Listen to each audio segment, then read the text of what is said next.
I found out my boyfriend was cheating with his best friend. Over the next few days, I turned into a full-blown detective. I checked his phone when he was asleep. I know, not great, but I was desperate for answers. And what I found shook me.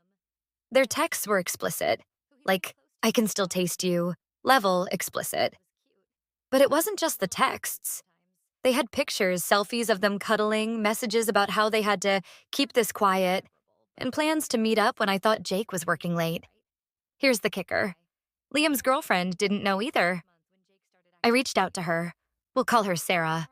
And she was just as blindsided as I was. We decided to team up to catch them in the act. A week later, Jake told me he was going to watch the game at Liam's place. Sarah and I waited outside, and sure enough, after about an hour, we saw them through the window. They weren't watching the game, unless the game involved making out on the couch. We stormed in, and the look on their faces was priceless. Jake tried to act shocked, like we were the ones invading his privacy. Liam just sat there, staring at the floor while Sarah and I unloaded every bit of evidence we had. Jake's excuse? I didn't know how to tell you I was bi.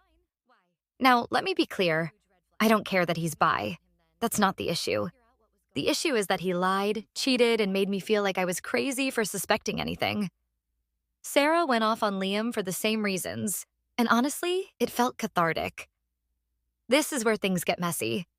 Jake and Liam are now officially together, and they've been spinning the story like Sarah and I are the villains.